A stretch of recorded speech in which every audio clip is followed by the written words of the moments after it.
He was called Ogri, and he was the brainchild of an illustrator called Paul Sample. Ogri was the standard bearer for a whole generation of bikers.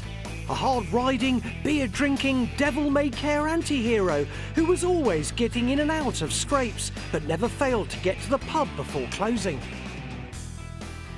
So, when Paul's latest book landed on me saddle, I thought, well, hang on a sec. He's been doing this for 50 years. Surely he wouldn't mind me popping in for a cup of tea. Honestly, meeting you are one of my heroes. Oh, I'm very flattered. Well, I mean, no, but you'd never know that, and I don't know whether that is something positive for you. But look, man, that was, right, just everything that I imagined in me little house up in Norfolk when I was a kid. That was motorcycling. That's perfect freedom. Fittingly, the high priest of bike art lives in a former vicarage in Shropshire. His study is full of souvenirs and the tools of his trade, the pens and paintbrushes that once created Ogri and his crew. The first strip was actually in a, there we go, that was in a notebook. So it's been 1968 this, so it's 4 years before. What was Ogri modelled on, character-wise? As a biker, he's the biker that everybody wants to be. He gets everything right, but he's a loner. He's not the one that goes riding off in a pack. Yeah. But he's kind. As well as Ogri, there was a whole circle of characters, including Kickstart the dog, Mitzi the biker girl, and Malcolm, Ogri's hapless friend, who always gets things wrong.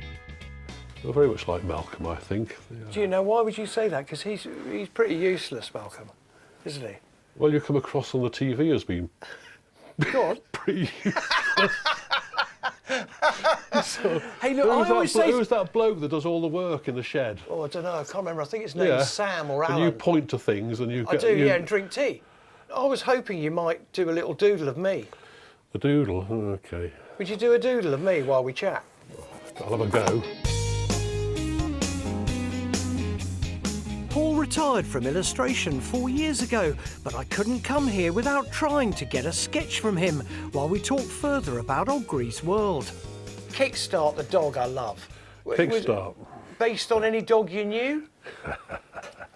He was my dog. Was he? He used to ride in my pocket, and he got used to riding on the tank, so he'd be riding on the tank. So he had a little box to sit in? Like no, he just sat on the tank. I mean, hands like that, and he'd have his head there. And he just sat on the tank? Just sat on the tank. Mitzi was one of the most memorable characters. On the surface, a heavy metal style biker chick, but in some ways ahead of her time. Reading some of it now, right, there was one I just read the other day where Mitzi goes into a bike shop, right, and the salesman goes, "Oh, young lady, you're obviously going to want a 50cc motorcycle, or you want a 125, yeah? And she beats him up for being basically sexist back in the day. You were ahead of the curve. Oh, that's very kind of you to say so, yes. Well, I mean, I think you were.